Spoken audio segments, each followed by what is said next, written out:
Bien, mis queridos, ahora sí les invito a buscar en sus Biblias, allá en el libro de los Hechos. Vamos a mirar juntos el capítulo 5, verso 12 al 16. Libro de los Hechos, allá en el capítulo 5, versículo 12 al 16. Leamos juntos la palabra del Señor. Dice el verso 12: y por la mano de los apóstoles se hacían muchas señales y prodigios en el pueblo, y estaban todos unánimes en el pórtico de Salomón. De los demás ninguno se atrevía a juntarse con ellos, mas el pueblo los alababa grandemente. Y los que creían en el Señor aumentaban más, gran número así de hombres como de mujeres, tanto que sacaban los enfermos a las calles y los ponían en camas y lechos para que al pasar Pedro, a lo menos su sombra cayese sobre alguno de ellos. Y aún de las ciudades vecinas muchos venían a Jerusalén, trayendo enfermos y atormentados de espíritus inmundos, y todos eran sanados. El tema de hoy tiene que ver con la iglesia avanza y Dios confirma a los apóstoles. Quedamos en el cuadro cuando Ananías y Zafira llegan aparentando haber vendido toda la herencia y voluntariamente la han traído a los pies de los apóstoles para ser repartida según la necesidad. Ya consideramos que ahí hay una hipocresía, pero también consideramos, y el Señor, Pedro le dice, ¿por qué Satanás tentó tu corazón? Creo que estamos en un punto muy importante de la historia de la iglesia. Es nueva, es joven, está comenzando. Aún no tienen todo el organigrama formado, aún no se han escrito las demás doctrinas, y es evidente que la iglesia está creciendo, pero donde Dios obra también lo hace ¿quién? Satanás. Ahora encontramos que así como Dios manifestó su ira con las palabras de Pedro, así como cayó Ananías, tú también caerás, y en la misma hora fue fulminante. Así como esas palabras trajeron también el juicio de Dios, también vemos cómo el poder de Dios es manifestado a través de sus siervos. Si usted recuerda, en el capítulo 4, después de que los líderes religiosos encarcelaron a los apóstoles y les prohibieron predicar el evangelio, ellos regresan porque no hay causa justa para enjuiciarles o detenerles. Y ellos a una voz elevan una oración diciendo: Señor, confirma a tus siervos que prediquen con denuedo y que hayan señales, prodigios y milagros. Vamos a ver acá entonces que esa oración Dios la contesta.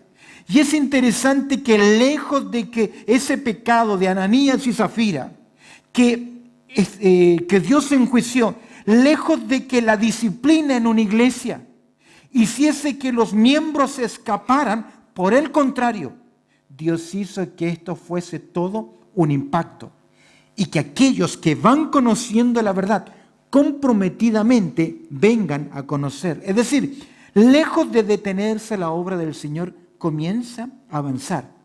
Alguien dijo una vez lo siguiente, leí en un libro, que cuando la iglesia, a causa del pecado, pierde su pureza, pierde también su propósito.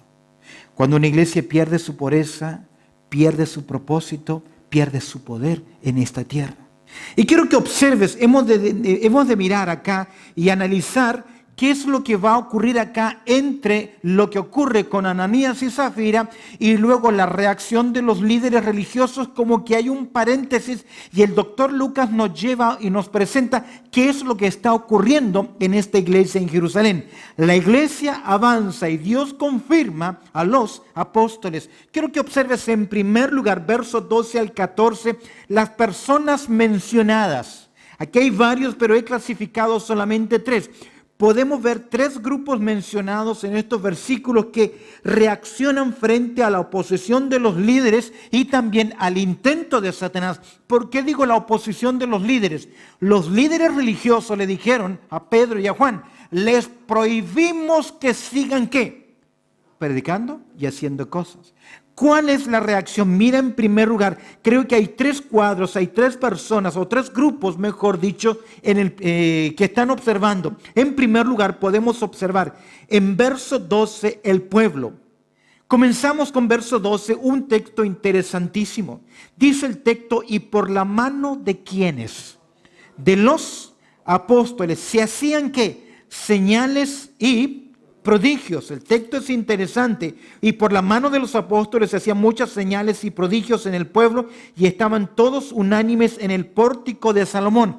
El primer grupo mencionado es el pueblo. Quiero hacer mención el texto. Dice acá, y por la mano de los apóstoles.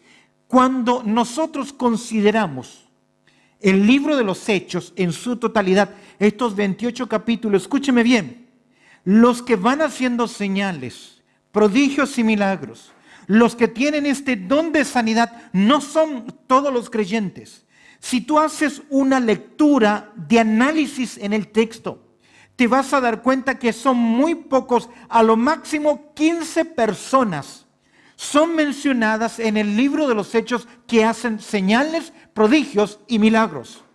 Tomar este texto y pretender que la iglesia del siglo XXI debe replicar estos dones, estas señales, estos prodigios, estos milagros, es no entender el contexto. ¿Por qué los apóstoles hacen milagros? Dice, ¿y por la mano de quiénes? Míralo, de los apóstoles. ¿Quiénes son los apóstoles? Ahora, hay que diferenciar entre el ministerio apostólico y el oficio apostólico.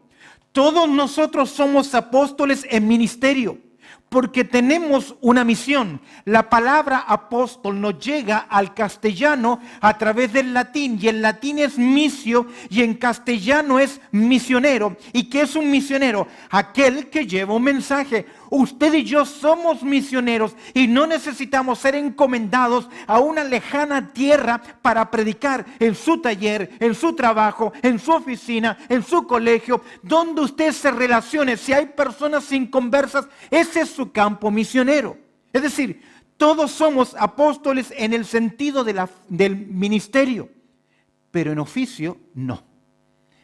Mira el texto. ¿Se hacían qué cosa? Muchas señales y prodigios. Déjame decirte algo, las señales y los prodigios acreditaban la condición que estos personajes eran realmente apóstoles. Es decir, que ellos tenían una credencial. Si tú lees en 2 a los Corintios, en el capítulo 12, verso 12, Pablo dice que él tiene la credencial o las señales apostólicas, que son señales, prodigios y también milagros. Si tú miras en Romanos capítulo 15, verso 19, Pablo dice que con potencia de señales y de prodigios en el poder del Espíritu Santo, de manera que desde Jerusalén y por los alrededores hasta Ilírico, dice, todo lo he llenado del Evangelio. Pablo dice que él tiene las credenciales como un apóstol. Ahora, si bien es cierto, él se considera a sí mismo como un fuera de tiempo, como un abortivo, Pablo dice, yo tengo las señales apostólicas. Ahora, el poder de Dios sanaba enfermos, incluso resucitaba muertos. Ellos lo hacían, ¿pero por qué? Porque ellos tenían las credenciales como apóstoles. Ahora, no solo era Pedro quien hacía estos prodigios, sino todos los apóstoles activamente. Mira conmigo el capítulo 2, por favor. Verso 43, capítulo 2, verso 43, dice, y sobrevino temor a toda persona. ¿Y qué agrega el texto? Y muchas maravillas y señales eran hechas por ¿quiénes? No son todos los creyentes, son los apóstoles. Hoy estamos en búsqueda de estas señales porque ya tenemos en medio nuestro muchos que van diciendo, llamándose a sí mismos, yo soy ¿qué? Apóstol.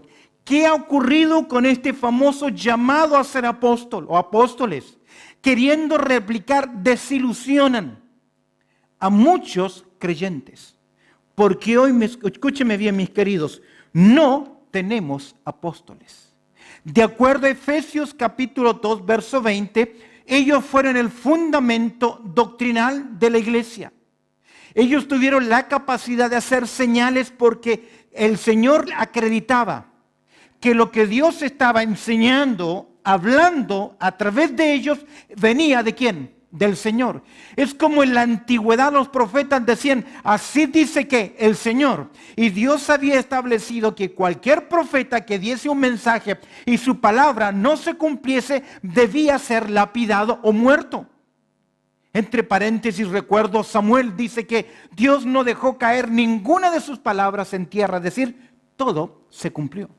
Así también los apóstoles, que eran representantes de Cristo en la tierra, tenían esta credencial, porque cualquiera podía llamarse ¿qué? Apóstol. Y cualquiera podía decir, así dice el Señor, o dar un mensaje. Esto es importante. Dios confirmó el mensaje de ellos. Lo leemos en Hebreos capítulo 2, verso 3. Testificando Dios juntamente con ellos. Marcos capítulo 16, verso 20. Ahora, no necesitamos que se acredite el mensaje. No necesitamos que se acredite la palabra de Dios. ¿Por qué razón? Porque ya la tenemos y es un mensaje confirmado. Volviendo al primer grupo, ¿cuál es el primer grupo? Dice el texto, volviendo a Hechos capítulo 5, verso 2, y por mano de los apóstoles se hacían muchas señales y prodigios. ¿Dónde? En el pueblo. Este pueblo, el primer grupo, los primeros testigos, los personajes mencionados, el pueblo, esto es la nación de Israel. Recordemos que los primeros 12 capítulos del libro de los Hechos, el mensaje, la predicación está concentrada en este pueblo, en la nación de Israel. ¿Por qué se están haciendo señales en Jerusalén, en Israel? Pablo lo dice muy bien en 1 Corintios, capítulo 1, verso 22. Porque los judíos piden ¿qué? Señales. Óigame bien. La iglesia del Señor Jesucristo no anda por señales, andamos por fe, no andamos por vista. Nos acercamos a Dios con fe y Dios dice en su palabra que el que se acerca a Dios, ¿qué? Tiene que creer que le hay, pues sin fe es imposible agradar a Dios. Los hebreos necesitaron siempre en su vida señales. Ahora, ¿el Señor Jesús hizo señales? ¿Ah? Claro que sí. ¿Y de qué sirvieron? ¿Ah? ¿Creyeron a las señales? Ok, el primero mencionado es el pueblo. Mira el verso 13, la parte B. Dice, mas el pueblo, ¿qué hacía? Los alababa, ¿qué?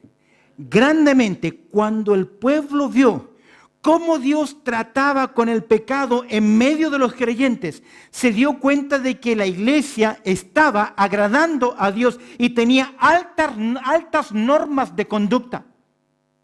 Cuando el pueblo vio cómo Dios trató, como los líderes confrontaron la hipocresía, el pueblo se asombró porque dijeron, ¿realmente están haciendo qué? Las cosas correctas. Este pueblo es la nación de Israel. Ellos sabían que la santidad conviene ¿a dónde? A la casa de Dios. Cuando una iglesia tiene buen testimonio, cuando sus miembros hacen lo que es correcto, ellos mantienen una luz, un testimonio, un candelero encendido que ilumina. ¿Recuerdas que en Apocalipsis a una de las iglesias se le dice, hey, ten cuidado, o si no yo quitaré tu candelero? Puede que alrededor del mundo hayan congregaciones donde el pecado ha sido permitido y la sociedad lo conoce y ellos, a pesar de que tienen actividad como iglesia, no son luz. El Señor dijo algo interesante en el Sermón del Monte, en Mateo capítulo 5, verso 16. Jesús dijo lo siguiente, Mateo 5, 16. Así alumbre vuestra luz delante de los hombres, para que vean vuestras buenas obras y glorifiquen a vuestro Padre que está en los cielos. Es decir, cuando los hijos de Dios, cuando una iglesia hace lo que es correcto, vive moralmente correcto, está predicando un mensaje vivencial, y eso hace que, ¿qué hacía el pueblo? Reconocía, les honraba, hablaba bien. Santiago dice, por favor, muéstrame tu fe. ¿Por medio de qué? De tus obras. Y el Señor dice, ¿cuándo ven? Cuando hablan bien de nosotros como iglesia, que estamos haciendo las cosas que son correctas, que se mantienen en estándar de moralidad alto. Cuando la gente habla, Dios es que glorificado. Pero dígame, ¿se dice eso de nosotros? ¿Ese es el comentario que hay acerca de la iglesia? Qué interesante. No es suficiente que los hombres oigan el evangelio verbalmente. Es necesario que la gente vea qué cosa. El testimonio nuestro. ¿De qué nos sirve hablar del evangelio? Predicar el evangelio cuando somos esclavos o de vicio. O maltratamos en nuestro hogar. O no hemos cambiado en el interior de nuestras familias. Seguimos siendo los mismos déspotas, infieles, maltratadores. ¿De qué estamos hablando? Porque el evangelio debe cambiar una vida. ¿Quiénes son los personajes mencionados? En primer lugar, el pueblo que observa el testimonio de la iglesia. Mira lo que dice el verso 13, el segundo grupo. ¿Quiénes son? Les he llamado los principales, porque mira lo que dice el texto, de los demás. Estos de los demás no son el pueblo, ni tampoco son los creyentes. Tiendo a creer que son inconversos, que no quieren creer, pero tiendo a creer que es muy posible que se refiere a los líderes del capítulo 4. Líderes religiosos que están celosos. Personajes de renombre que conocen las Escrituras, pero que están molestos. Dice, de los demás, ninguno que se atrevía a juntarse con... Obvio.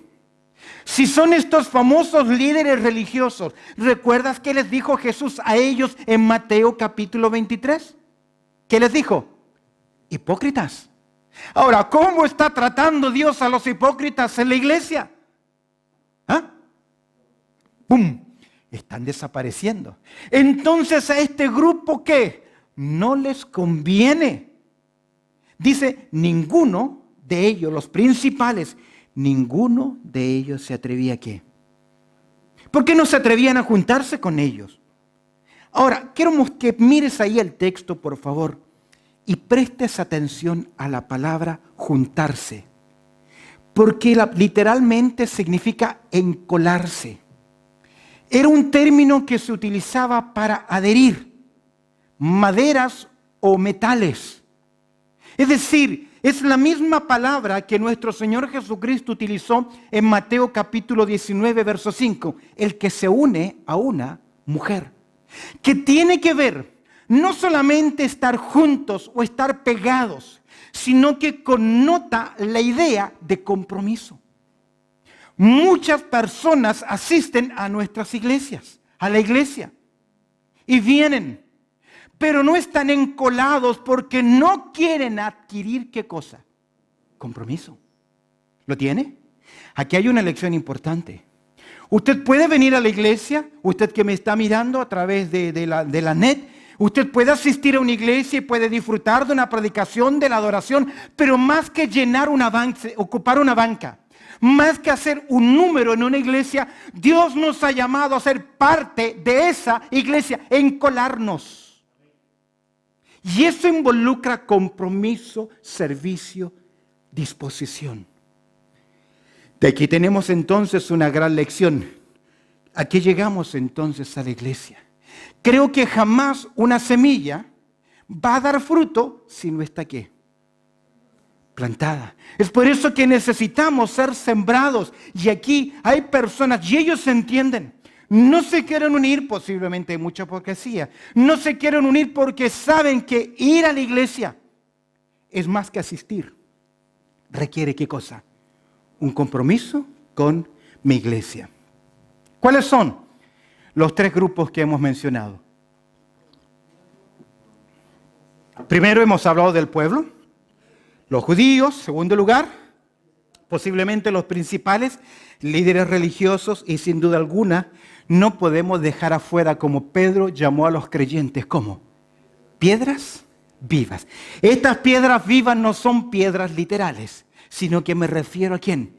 Al rebaño, al pueblo del Señor. El versículo 12, la parte B, dice lo siguiente. Hablando de estas piedras vivas, de estos creyentes, hemos hablado del pueblo, hemos hablado de los principales. Veamos ahora las piedras vivas, los creyentes. ¿Y estaban qué? No algunos, estaban todos ¿qué? Unánimes. Aunque los gobernantes, los líderes religiosos, les están prohibiendo reunirse, congregarse, predicar, ¿qué hacen ellos? Y estaban ¿qué? No algunos, todos juntos. Aunque les amenazaran, ellos no importaba, porque ellos aman ¿a quién? A su Señor. Seguían reuniéndose, manteniendo la unidad, a pesar de que hay personas que también causan problemas. Mira, unánimes indica que tenían un mismo sentir. La manifestación natural de un cuerpo de creyentes que vive bajo la conducción del Espíritu. Cuando la espiritualidad decrece, surge inmediatamente la carnalidad, la carne. Solo leo Gálatas capítulo 5, verso 20. Cuando la carne se apodera y la iglesia pierde su espiritualidad, comienzan divisiones. Pablo dice en Gálatas capítulo 5, verso 20, produce enemistades, pleitos, celos, iras, contiendas, disensiones. Es decir, que un creyente que no aprende a caminar en unidad no puede decir que está andando en el Espíritu. Está andando ¿qué? En la carne. Con tanta frecuencia encontramos hoy que los creyentes dejan de ¿qué? Congregarse. Cuando debemos congregarnos y ayudarnos a mantener la unidad, esto ya se ha convertido lamentablemente en el día de hoy en un estilo de vida. Hoy estamos grabando nuestro sermón y colgándolo en la net. Tal vez algún día el Señor nos permita transmitir en vivo. ¿Sabe cuál es mi temor? Que alguno me diga, porque ya me dicen, pastor, yo no voy a su iglesia, pero no voy a ninguna iglesia, pero lo escucho todos los días. Está bueno. Pero Dios nos dice en su palabra que hay que congregarse. Dice, y estaban todos unánimos, ¿dónde? En el pórtico de Salomón. ¿Dónde estaban? ¿Dónde se congregaban? ¿Estaban escondidos? ¿Tenían reuniones clandestinas? Estaban en el mero lugar de paganismo, en una religión, en una iglesia, en un templo donde el sistema estaba equivocado. Ahí estaban, no escondiéndose, porque ellos querían dar testimonio. Por algún tiempo los discípulos de Cristo seguían acostumbrados y se reunían el día sábado, pero también domingo a la mañana, el primer día de la semana, para adorar. Quiero que mires el verso 14. ¿Qué dice el verso 14? Mira las piedras vivas. Y los que creían en el Señor, ¿qué? Aumentaban más, lejos de disminuir la iglesia. Recuerda que hubo disciplina en la iglesia y uno pasa por experiencias en la vida de una iglesia. Sobre todo cuando es una congregación pequeña. Cuando uno sabe que si confronta el problema, si disciplina a la persona, existe la posibilidad que no la acepte y que también él salga, y al salir esa persona disciplinada, salga también ¿con quién? Con otros. Y a veces caemos en el error de no hacer lo que es correcto. Pero los líderes confrontaron el pecado. Hubo disciplina y Dios bendijo esa iglesia. Porque es imposible que una obra crezca cuando hay en su interior, ¿qué cosa? Pecado. Dice el texto, y los que creían en el Señor, ¿qué? Aumentaban más. La iglesia estaba ahora unánime, alababan a Dios y por consiguiente se multiplicó. El Espíritu Santo hacía su trabajo, los hacía crecer. Cuando hay palabra, cuando hay pureza, la iglesia tiene poder. Cuando la iglesia no hay pureza, pierde su poder, y cuando pierde su poder, pierde también su propósito. Mira el verso 14. Y los que creían en el Señor, ¿qué? Aumentaban. Y agrega el texto. Mira lo que dice Lucas. Y gran número así de hombres como de mujeres. Ya deja de mencionar cantidades. ¿Recuerdas que primero habló de 3,000? Luego habló de ¿qué? De 5,000. Ya ahora no necesita. Ahora sencillamente que él dice, gran número, ya no los cuenta. Y agrega algo que me gusta mucho. El texto dice gran número de ¿qué?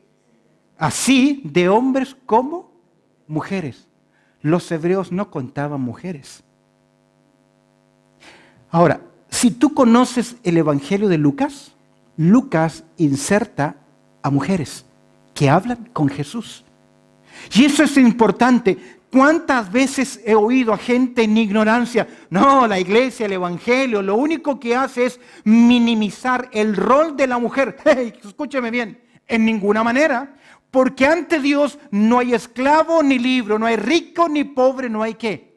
Hombre ni mujer. Ante la cruz no importa, todos estamos de rodillas en el mismo nivel. Ahora, históricamente, donde ha entrado el evangelio, se ha elevado la dignidad de la mujer. El cristianismo le ha dado un lugar importante a la mujer. Ahora, funciones son completamente diferentes. Gran número, a pesar de las perspectivas de la persecución, se presenta acá, vemos que el Señor sigue haciendo crecer a la iglesia. Es decir, hay gente que mira y dice, no, yo no me voy a involucrar ahí, porque sienten ¿qué? Miedo. Pero hay otros que son impactados y deciden ¿qué? Gran número que hacía. ¿Qué dice el texto? Volviendo al texto, ¿qué dice? Gran número así de hombres como de mujeres. Y la iglesia crecía en el Señor y ¿qué hacía? Aumentaba. ¿Quiénes no se acercaban a la iglesia? Incrédulos. ¿Por qué? ¿Por qué? ¿Por qué los hombres no se acercan a la luz? La luz vino al mundo y los hombres ¿qué hicieron? Amaron más las tinieblas que la luz. ¿Por qué? Entonces, ¿quiénes no se acercaban a la iglesia? Los incrédulos. ¿Por qué? Porque aman más las tinieblas que la luz. Es por eso que muchos no se convierten, porque ellos saben que el cristianismo tiene que ser, ¿qué cosa? Un estilo de vida diferente. Te cambio la pregunta. ¿Quiénes se acercaban a la iglesia? Los que creían. ¿Por qué? Porque querían aprender, querían servir, querían compartir, querían conocer, querían ser salvos, querían ser sanos. Ahora te hago otra pregunta. ¿Quiénes son los que se acercan a ti? ¿Son creyentes o son inconversos? ¿Quiénes son los que quieren estar contigo? ¿Gente que ama a Dios o gente que son carnales? ¿A quién estás influenciando? ¿Quiénes son los que te rodean? ¿Con quiénes te relacionas? Por ahí hay un dicho que dice, mira con quién andas y te diré quién eres. A veces nosotros como padres hablamos de nuestros hijos, es que ellos tienen malos amigos. Pero ¿quién se acerca a quién? Nosotros nos identificamos con algo, con bueno, con malo. ¿Quiénes son tu círculo? ¿A qué te invitan? ¿Quieren reunirse contigo para adorar al Señor? ¿O quieren reunirse contigo porque sencillamente ¿qué? ¿Lo pasas bien o estás a la misma altura que ellos? Hemos visto en primer lugar cómo la iglesia avanza y Dios confirma a los apóstoles. Hemos visto las personas mencionadas, 3 grupos, el pueblo, posiblemente los principales religiosos que no quieren creer y que no les conviene creer, y también encontramos las piedras vivas, es decir, aquellas personas que van conociendo el evangelio. Se dice que hoy en día el libre crecimiento es algo extraño, porque en muchas de nuestras iglesias, en vez de que alcancemos a personas, solamente hay una rotación de personas, de creyentes, de un lugar a otro. Quiero que observes ahora un texto interesante. Ya hemos visto las personas mencionadas, observemos ahora el poder manifestado. Ya hicimos mención al ministerio de señales de los apóstoles en el verso 12. Veamos cómo el escritor presenta ahora lo que está ocurriendo, nos da un relato. Dice el verso 15, ¿cómo comienza? Tanto que. Recordemos que la iglesia había orado por sus siervos. Capítulo 4, verso 30. Mira lo que dice. Mientras extiendes tu mano para que se hagan sanidades y señales y prodigios mediante el nombre de tu santo Hijo Jesús. Eso es lo que oró la iglesia por sus siervos. No por todos los creyentes, oró por los siervos, los apóstoles. Dios ha oído esa oración y vemos ahora qué es lo que está ocurriendo. Con más ánimo, con más confianza, con más deseo, los apóstoles predican con denuedo y Dios confirma ese ministerio. Mira lo que dice el texto. Tanto es el crecimiento, tanto es el poder manifestado que sacaban los enfermos a las calles y los ponían en camas y lechos para que al pasar Pedro, a lo menos su sombra, ¿qué? Cayese sobre alguno de ellos. No nos dice el texto cuál fue la reacción, en este caso de Pedro o de los apóstoles. No sabemos si ellos están de acuerdo con esto, pero entiéndase que no hay un culto a los apóstoles. Entiéndase que los que observan, posiblemente algunos convertidos que traen a sus familiares para que conozcan el evangelio, que están enfermos y los traen, quieren que vean, experimenten el poder de Dios manifestado a través de estos hombres. Ahora, no dice el texto que la sombra de Pedro está sanando a los enfermos. Si lo lee bien, no lo dice. Puede que así ocurriera. Ahora, hay un hebraísmo, hay un concepto hebreo importante. La sombra de alguien representaba virtualmente a alguien. ¿Recuerdas en el caso, por ejemplo, de el ángel cuando le dice a María, hablando del Espíritu Santo? Él te cubrirá ¿con qué? Con tu sombra. Es decir, como que hay una proyección de aquella imagen a través del sol. Entonces algunos creían que tal vez, aunque no le tocasen directamente, tan solo la sombra podía hacer algo. Vino una mujer que ella no se atrevía a encarar cara a cara al Señor, pero ella pensó ¿qué cosa? Que si tan solo ¿qué? Tocase el borde. Ahora, quiero decirte algo, que la sombra, que las prendas de Pablo no son las que tienen el poder. El que tiene el poder para sanar, ¿quién es? Es el Señor. ¿Por qué? Porque los apóstoles, Dios ha confirmado el ministerio de ellos. Sacaban los enfermos a las calles y los ponían en camas y en lechos para que al pasar Pedro, a lo menos su sombra cayese sobre alguno de ellos. Y al pasar Pedro, el Espíritu del Señor que había capacitado a estos hombres, algunos pensaban si tan solo esta sombra. Mira ahora lo que dice el verso 16. Y aún de las ciudades vecinas, muchos venían ¿qué? A Jerusalén trayendo enfermos. Es decir, que la fama de los apóstoles se extendía a otros pueblos. ¿Sabes qué veo aquí? Lo mismo que hizo el Señor. Multitudes venían.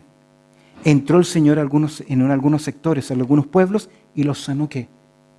A todos. Ahora, mira lo que dice el doctor Lucas con claridad.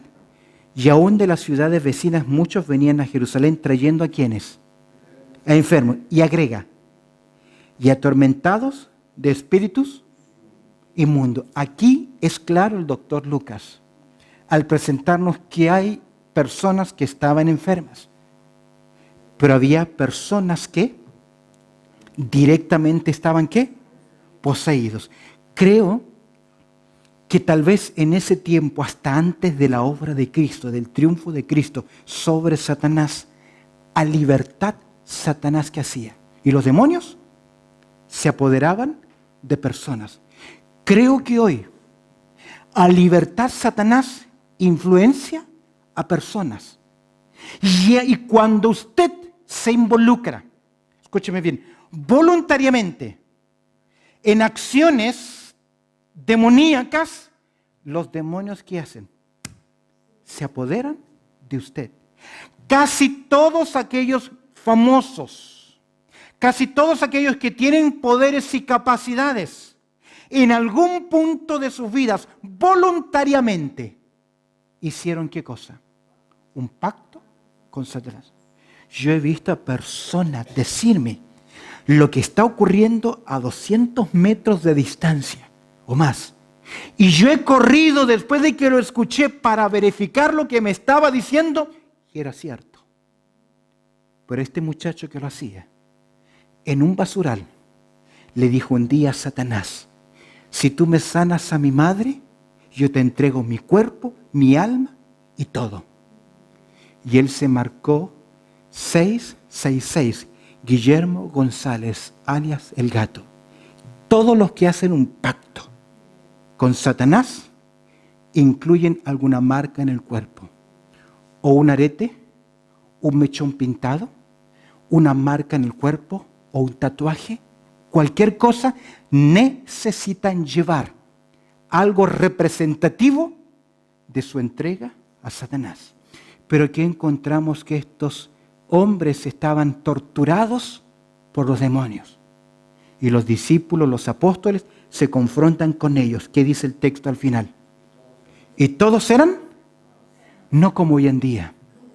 Que hoy en día el predicador dice, usted no se sanó porque no tuvo ¿qué? Fe. Escúcheme el comentario de Samuel Pérez Millo. Él dice lo siguiente: el versículo pone de manifiesto que todos los enfermos y endemoniados que eran traídos recibían sanidad.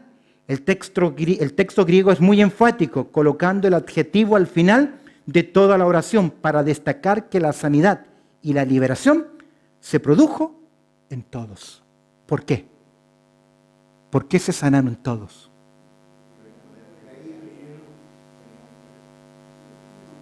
Porque los apóstoles tenían el poder de Dios. Dios obraba a través de ellos. El que estaba a la entrada, el paralítico, tenía fe, pidió sanidad, pero los apóstoles, ¿qué tenían? El poder de Dios. ¿Por qué? Porque era su credencial. Terminemos. Observaciones con respecto a las sanidades. Todos los enfermos fueron, ¿qué? Sanados. No se incluye la fe del enfermo, como en el caso del cojo del templo, que es una ilustración. El don de sanidad no tiene nada que ver ¿con quién? Con el enfermo. Pero hoy en día el predicador, porque cuando pasan al frente a dar testimonio, no son todos. No son todos los enfermos que pasaron. ¿Son qué? Algunos. Y algunos que cuando vuelven a casa, vuelven también ¿con qué? Con la misma enfermedad. Para reflexionar, terminemos. El ministerio de predicación de los apóstoles es importante reconocerlo.